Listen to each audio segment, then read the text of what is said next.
সোমবার রাতে কলকাতায় চিকিৎসাধীন অবস্থায় মারা যান বালুরঘাট শহরের অন্যতম বিশিষ্ট নাট্যকার, নাট্য নির্দেশক, নাট্য অভিনেতা ও অধ্যাপক হরিমাধব মুখোপাধ্যায়। তার মৃত্যুর খবর পেয়ে শোকস্তব্ধ হয়ে ওঠে বালুরঘাট সহ গোটা জেলাবাসী।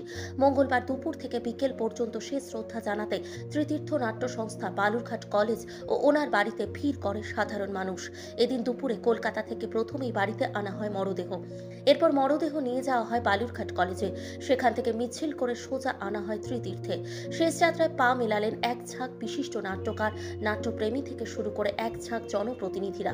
এদিন ত্রিতীর্থে শেষ শ্রদ্ধা জানালেন জেলা শাসক বিজেন কৃষ্ণা, অতিরিক্ত জেলা শাসক শুভজিৎ মণ্ডল সহ প্রশাসনের উচ্চপদস্থ কর্তারা। এদিকে প্রথম থেকে শেষ অবধি ছিলেন জেলা পরিষদের সহকারী সভাধিপতি অম্বরীশ সরকার, পুরসভার চেয়ারম্যান অশোক মিত্র, বালুরঘাট পঞ্চায়েত সমিতির সভাপতি অরূপ সরকার সহ পুরসভার কাউন্সিলর ও অন্যান্যরা। এদিকে হরিমাধব বাবুর মৃত্যুতে শোকবার্তা জানিয়েছেন অভিষেক বন্দ্যোপাধ্যায়, সুকান্ত মজুমদার সহ অন্যান্যরা। এদিকে বালুরঘাটের অন্যান্য নাট্য ব্যক্তিত্বরা হরিমাধব মুখোপাধ্যায়ের ইতিহাস সংরক্ষিত করার জন্য আবেদন জানিয়েছেন। বালুরঘাট থেকে বাবাই সূত্রধরের রিপোর্ট, কোতলপুর নিউজ। জেলা প্রশাসনের পক্ষ থেকে নাট্য পার্বণের সময় ওনাকে শ্রদ্ধা জানানো হয়েছিল, সম্মান জানানো হয়েছিল। তারপরে কতটা ক্ষতি হবে কি মনে করছেন? দেখুন, এটা এমন একটি লস যেটা কোনোভাবে আর রিপেয়ার করা যাবে না, যেটা ইরিপেয়ারেবল লস এটা বলা যায়।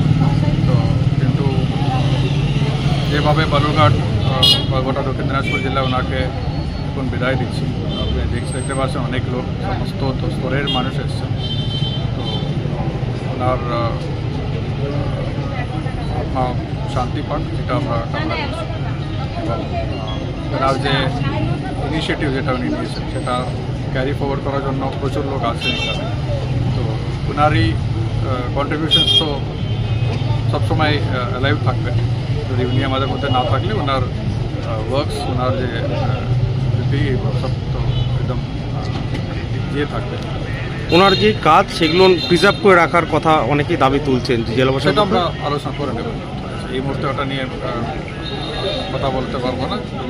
আজকে তো সবাই একটু শঙ্কাহত আছে, এগুলো হয়ে গেলে আমরা ওটা নিয়ে নিশ্চয়ই চিন্তা করব। হরিমাধব মুখোপাধ্যায় চলে গেলেন না ফেরার দেশে, কতটা ক্ষতি হলো নাট্য জগতের? নক্ষত্র প্রথম বালুরঘাট এই ক্ষতি কবে পূরণ করবে আমি জানি না। আগামী প্রজন্ম যদি পারে অবশ্যই সেটা ভাববে। এত বড় মাপের একটা মানুষ, এবং সবচেয়ে বড় কথা, এই প্রান্তিক শহরে থেকে যে কাজ করেছেন উনি, এই প্রান্তিক শহরে জন্মগ্রহণ করে তিনি দেবশঙ্কর হালদারদের মতো অভিনেতা, রীতা দত্ত চক্রবর্তীর মতো অভিনেত্রী, তাদেরকে ডিরেক্ট করেছেন। কাজেই তার প্রতিভাটা বুঝতেই পারছে। আবার তার কাটাছাড়া বিশ্লেষণও করেছে বহুর পুত্র। কাজেই এত বড় মাপের একজন মানুষ সম্পর্কে আর বলার কিছু নেই। আমরা মর্মাহত, নাট্য জগৎ সবাই মর্মাহত। আমি পরলোকে বিশ্বাসী নই ভাই, তবে ওনার এই কীর্তি যেন টিকে থাকে এবং প্রশাসনিক প্রচেষ্টা থাকে যে ওনার এই কীর্তি, গলা, পুরস্কার, ওনার লেখা বই সমস্ত যেন একটা জায়গায় প্রিজার্ভ করে অন্তত আগামী প্রজন্মের জন্য রাখা হয়। এই চেষ্টাটুকু করলে মানে নাট্য সমাজ, আমি বলবো নাট্য দলগুলি উপকৃত হবে, আগামী প্রজন্ম। আরও কি সরকারের কাছে কোনো দাবি থাকবে আপনাদের ওনাকে নিয়ে? উনি তো রাষ্ট্রপতি পুরস্কারপত্র, কাজেই তাদেরও দায়িত্ব থেকে যায়, তো বঙ্গরত্ন বটে। তো তারা যদি এখন এই দিকটায় দৃষ্টি দেন, অবশ্যই আমরা আনন্দিত হব।